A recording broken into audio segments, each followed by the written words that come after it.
Love, unrequited, robs me of me rest. Love, hopeless love, my ardent soul encumbers. Love, nightmare-like, lies heavy on me chest, and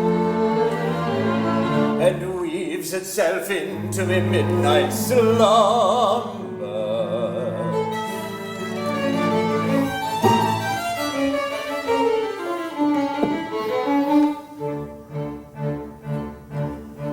When you're lying awake with a dismal headache and repose it taboo'd by anxiety, I conceive you may use any language you choose to indulge in without impropriety. When your brain is on fire, your bedclothes conspire in usual slumber to plunder you. First your counter-pane goes and uncovers your toes, and your sheet sits merely from under you. Then your blanketing tickles, you feel like pickles, so terribly sharp is the pricking. And you're hot and you're cross and you tumble and toss till there's nothing twixt you and the ticking.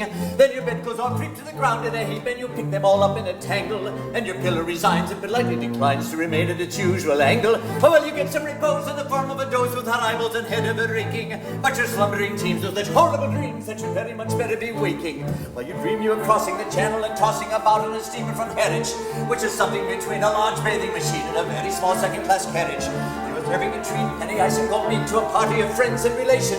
They're a ravenous horde, and they all came on board at Sloane Square and South Kensington stations. Well, bound on that journey, you find your attorney who started that morning from Devon. He's a bit undersized, and you don't seem surprised when he tells you he's only 11. Well, you're miring like mad, like a singular lad by the ship's now four-wheeler. And you're playing Ron Gaines, and he calls you bad names, and you tell him that ties be the dealer. Well, it's you get sense, so you throw up your hands, and you find you're as cold as an icicle. And your shirt and your socks are black silk and go clocks, crossing Salisbury Plain on a bicycle. And he and the crew are on bicycles too, which he's somehow or other invested in. And he's selling the tars, all the particulars of a company he's interested in. It's a scheme of devices to get in all prices, all goods from convicts into cables, which tickled the sailors by treating retailers as though they were all vegetables. First you go to good space, but you plant a small tradesman from tea from his boots with a boot tree. And his legs will take roots, and his fingers will shoot, and blossom and bud like a fruit tree. And the green goes through tree, you get grape and green pea, cauliflower, pineapple, and cranberries. While the pastry will plant cherry brandy will grant apple puffs, 3/4 and banberries. With the shares that a penny, and ever so many are taken by Rothschild and Benning. And just as a few are offered to you, you awake with a shudder despairing.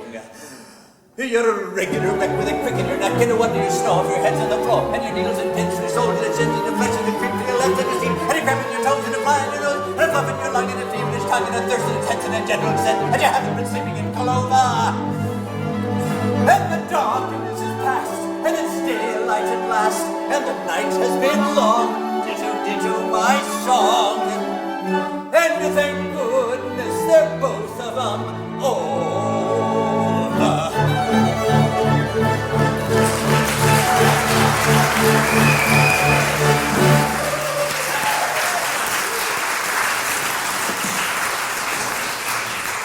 We are much distressed to see your lordship in this condition. Ah, my lords, it is seldom that a Lord Chancellor has reason to envy the position of another, but I am free to confess that I should rather be 2 earls engaged to Phyllis than any other half-dozen noblemen on the face of the globe. Yes, in a way it's an enviable position when you're the only one. Oh yes, no doubt, most enviable. But at the same time, seeing you thus, we naturally say to ourselves, this is very sad. His lordship is constitutionally as blithe as a bird upon the bench. He trills like a thing of song and gladness. His series of judgments in Deaf Sharp, given on Dante in 6/8 time, are among the most remarkable effects ever achieved in a court of chancellery. He is, perhaps, the only living instance of a judge whose decrees have received the honor of a double encore. How can we bring ourselves to do that which would deprive the Court of Chancellery of one of its most attractive features? I feel the force of your remarks, but I am here in 2 capacities, and they clash, my lords, they clash. I am deeply grieved to tell you that in declining to entertain my last application to myself, I presume to use words that make it impossible for me ever to apply to myself again. It was a painful scene, my lords, most painful. It's a difficult position. This is what it is to have 2 capacities. Let us be thankful we are persons of no capacity whatever. Oh, come.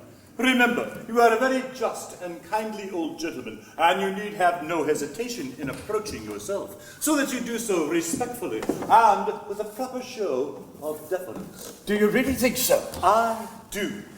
Well, I'll nerve myself for another effort, and if that fails, I'll resign myself to my fate.